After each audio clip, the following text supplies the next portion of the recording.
Không thể giấu nổi tham vọng chiếm trọn Biển Đông, ra luật hàng hải thôi là chưa đủ. Trung Quốc lại tiếp tục tổ chức tập trận đổ bộ trên vùng biển này. Đây là lời nhắc nhở đáng quan ngại về yêu sách đường chín đoạn, bao trùm hầu hết Biển Đông mà Trung Quốc tự vẽ ra nhằm xóa bỏ luật biển quốc tế. Liệu Mỹ có ngồi yên để Trung Quốc thực hiện ý đồ đó hay không? Câu trả lời chắc chắn là không. Đáp lại hành động của Bắc Kinh, lần đầu tiên nhóm tác chiến tàu sân bay Mỹ triển khai F-35 hoạt động ở Biển Đông. Taliban đánh đập tàn bạo 2 phóng viên Afghanistan. Taliban cố gắng trấn an người Afghanistan ở Panjshir. Tại Liên Hiệp Quốc, các nước tranh luận sôi nổi về việc đóng băng tài sản của Afghanistan. Liên quan đến Nga, mới đây thì 200.000 binh lính nước này và Belarus đã tham gia diễn tập chung. Đồng thời, Nga tuyên bố hoàn tất tuyến đường ống khí đốt Nord Stream 2. Các thông tin đáng chú ý khác, Trung Quốc khởi công xây dựng nhà máy sản xuất vaccine COVID-19 đầu tiên ở châu Âu. Các nghiên cứu kỳ quặc nào được vinh danh tại IG Nobel 2021? Người dân El Salvador vật lộn để thích nghi với Bitcoin. Và đây là FBNC Thế giới hôm nay. Chào quý vị, tôi là Quang Huy và quý vị đang cùng theo dõi FBNC Thế giới hôm nay. Thưa quý vị, tiếp tục chiến lược bành trướng và phô diễn sức mạnh trên Biển Đông. Mới đây thì kênh Quốc phòng Trung Quốc đăng một thông cáo cho biết rằng các tàu đổ bộ đệm khí và máy bay trực thăng của nước này đã tiến hành những bài tập trận đổ bộ lên một hòn đảo ở Biển Đông. Tuy nhiên, thời gian và địa điểm tiến hành cuộc tập trận không được tiết lộ. Theo thông cáo của kênh Quốc phòng Trung Quốc, trong những năm gần đây, lực lượng hải quân đã tổ chức những bãi diễn tập có mục tiêu kết hợp với các cuộc tập trận lớn và đẩy nhanh việc kết hợp sâu rộng hơn giữa các tàu đổ bộ với nhiều lực lượng tác chiến khác. Theo South China Morning Post, Trung Quốc đã tiến hành 20 cuộc tập trận hải quân có yếu tố liên quan đến chiếm đảo trong nửa đầu năm 2021, vượt xa 13 cuộc tập trận tương tự được thực hiện trong năm 2020. Tờ báo này cũng nhận định việc Trung Quốc công bố video tập trận ở Biển Đông diễn ra trong bối cảnh tàu chiến USS Benfold của Mỹ hôm 8 tháng 9 đã đi vào vùng biển gần đá Vành Khăn thuộc quần đảo Trường Sa của Việt Nam nhằm đề cao tự do hàng hải như một nguyên tắc. Ngay sau đó, vào ngày 10 tháng 9, tờ Business Insider đã đưa tin nhóm tác chiến tàu sân bay Mỹ Carl Vinson mang theo chiến đấu cơ tàng hình F-35C đang hoạt động ở Biển Đông và thực hiện các hoạt động an ninh hàng hải. Nhóm tác chiến tàu sân bay này do hàng không mẫu hạm USS Carl Vinson dẫn đầu rời khỏi cảng nhà ở thành phố San Diego thuộc bang California hồi đầu tháng trước. Khi đó, tàu USS Carl Vinson trở thành hàng không mẫu hạm đầu tiên của Mỹ được trang bị không đoàn, có cả chiến đấu cơ thế hệ 4 FA-18 Super Hornet và chiến đấu cơ thế hệ 5 F-35C. Đây là phiên bản được thiết kế hoạt động trên tàu sân bay Mỹ, còn F-35A là phiên bản dành cho không quân và F-35B chủ yếu do thủy quân lục chiến Mỹ sử dụng, được thiết kế để chiến đấu từ các tàu đổ bộ tấn công. Theo Guardian, truyền thông Afghanistan mới đây lại một phen sóng gió vì hàng loạt vụ tấn công bạo lực của Taliban nhắm vào các nhà báo nước này, gây báo động về quyền tự do báo chí. 2 phóng viên đưa tin về quyền phụ nữ ở Kabul vào tuần trước đã bị đánh đến bầm tím cả người. Sau đây chính là minh chứng rõ nét nhất.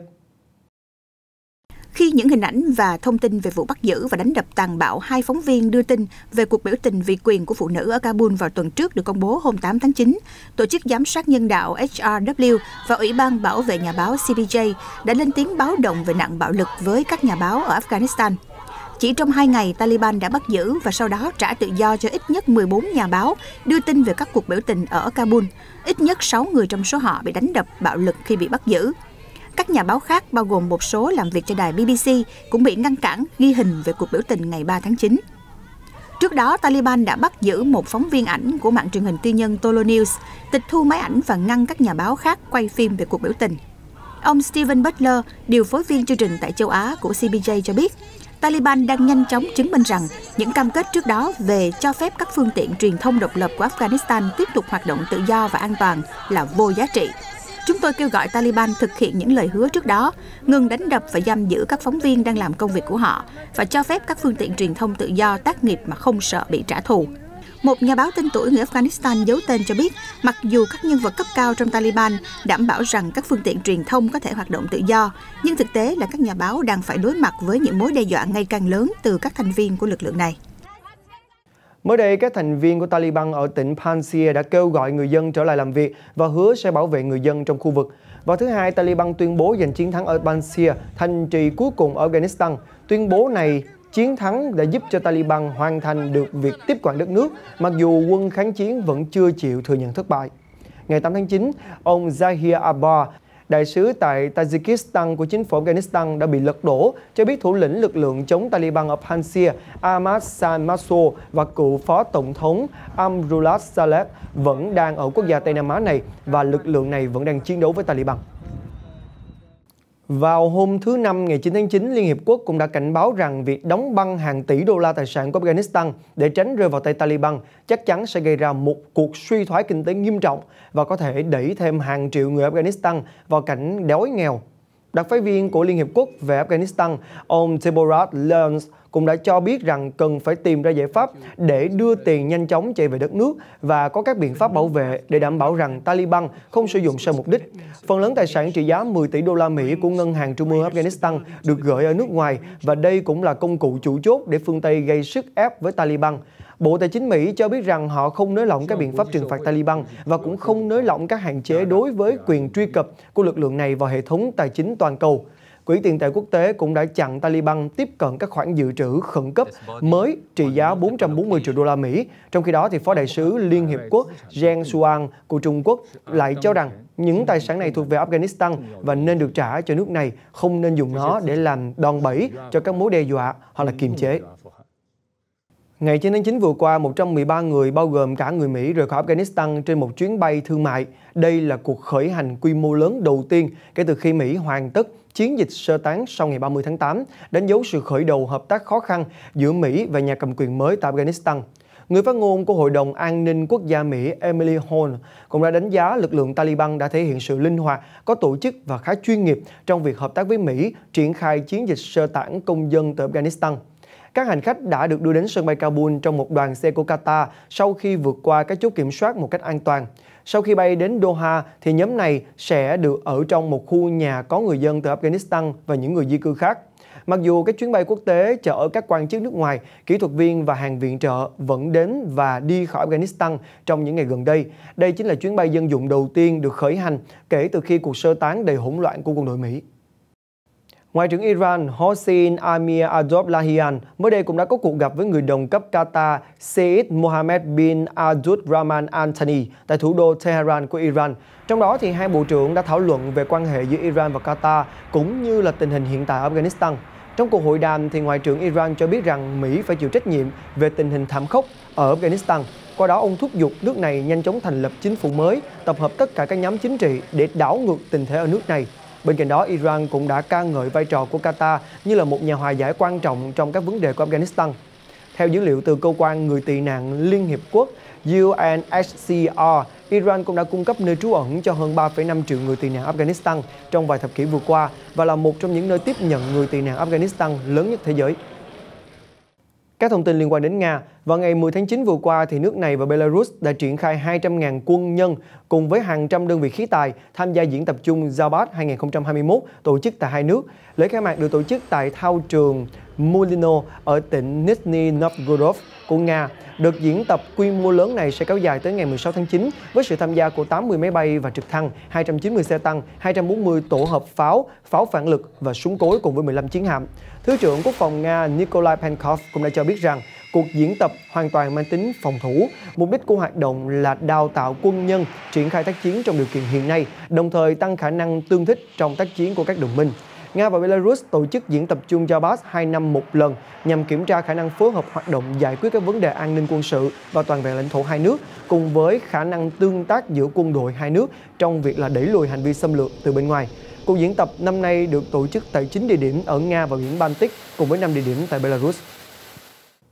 Vào ngày 10 tháng 9, thì tập đoàn dầu khí Gazprom của Nga cũng đã chia sẻ rằng đoạn đường ống cuối cùng của dự án đã được đấu nối, cố định thành công, hoàn tất tuyến đường ống dẫn khí đốt đặt ngầm dưới biển nối giữa Nga và Đức. Tuyến đường ống Nord Stream 2 chạy từ Nga sang Đức dưới đáy biển Baltic với công suất là 55 tỷ mét khối mỗi năm. có chi phí xây dựng là 11 tỷ đô la Mỹ. Cùng với tuyến đường ống dòng chảy phương Bắc hiện nay đi qua biển Baltic, Nord Stream 2 sẽ cho phép Nga vận chuyển khí đốt tới châu Âu mà không phải trung chuyển qua Ukraine, vốn là tiêu điểm căng thẳng trong quan hệ giữa Moscow và Washington. Gần đây thì Mỹ liên tiếp áp đặt các lệnh trừng phạt nhằm vào các bên tham gia dự án này, nhưng vẫn không ngăn cản được dự án hợp tác năng lượng giữa Nga và Đức.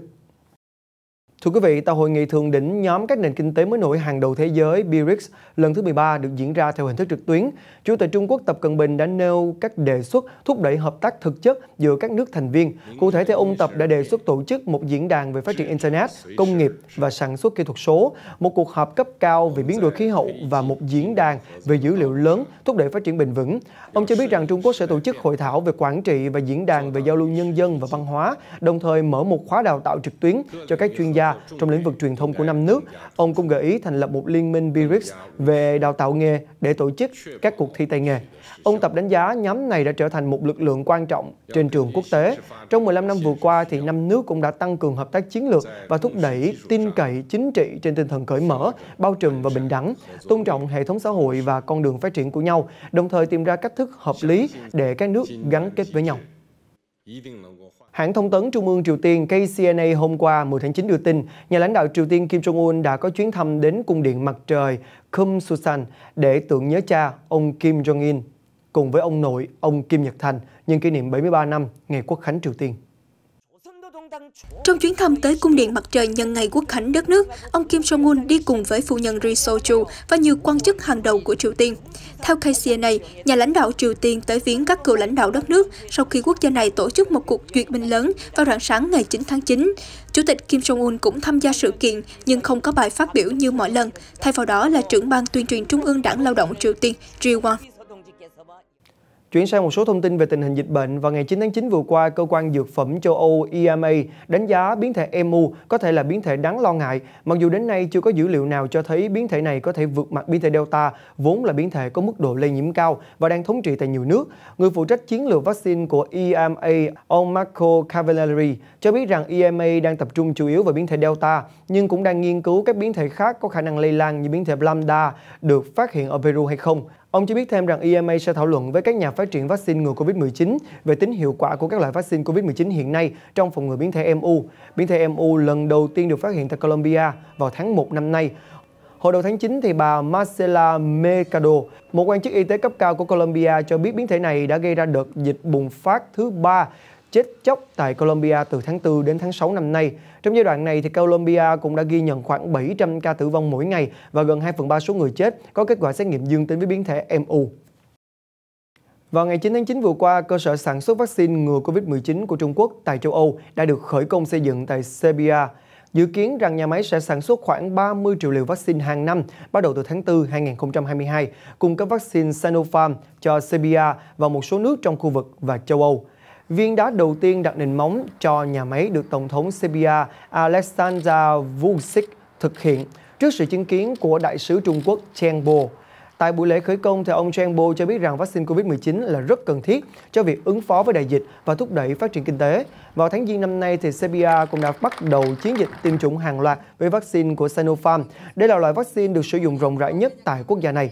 Các loại vaccine của Trung Quốc bao gồm Sinopharm và Sinovac đã được Tổ chức Y tế Thế giới WHO cho phép sử dụng trong trường hợp khẩn cấp. Kể từ khi đại dịch bùng phát, Trung Quốc đã gửi viện trợ y tế và các lô vaccine đến Serbia và giúp xây dựng 2 phòng thí nghiệm PCR. Các bác sĩ Trung Quốc cũng đã dành nhiều tháng để giúp nước này chiến đấu với đại dịch. Nhà máy Beaumont Solar mới đây cũng đã chi một số tiền lớn để lắp đặt hơn 10.000 tấm pin mặt trời phẳng tại thành phố Manaus của Brazil để hỗ trợ cho việc cung cấp năng lượng cho khoảng 1.000 hộ dân trong khu vực. Những người dân sinh sống tại thành phố Manaus, Brazil giờ đây đã có thể chọn lựa sử dụng điện, vừa tiết kiệm chi phí vừa không phải bận tâm đến việc lắp đặt tại nhà hay mua thêm bất kỳ thiết bị nào bằng cách thuê các tấm pin mặt trời từ các nhà máy điện mặt trời của tập đoàn Beaumont Solar. Với cách này, cư dân phải trả một số tiền cố định hàng tháng thông qua hình thức thanh toán bằng thẻ Beaumont. Theo quản lý của Beaumont Solar, năng lượng tạo ra bằng các tấm pin mặt trời sẽ giúp giảm chi phí điện năng cũng như lượng phát thải trung bình 672 tấn CO2 vào khí quyển. Bên cạnh đó, dự án còn hứa hẹn sẽ tiết kiệm 10% hóa đơn tiền điện. Bimol là một tập đoàn bán lẻ ra đời ở Manaus và có mặt ở nhiều bang khác như Amazonas, Rondônia, Roraima và Acre. Hôm 7 tháng 9 vừa qua, El Salvador đã trở thành quốc gia đầu tiên trên thế giới chấp nhận Bitcoin như là một loại tiền tệ chính thức, qua đó đánh dấu thêm một cột mốc đáng chú ý nữa của đồng tiền kỹ thuật số phổ biến nhất thế giới.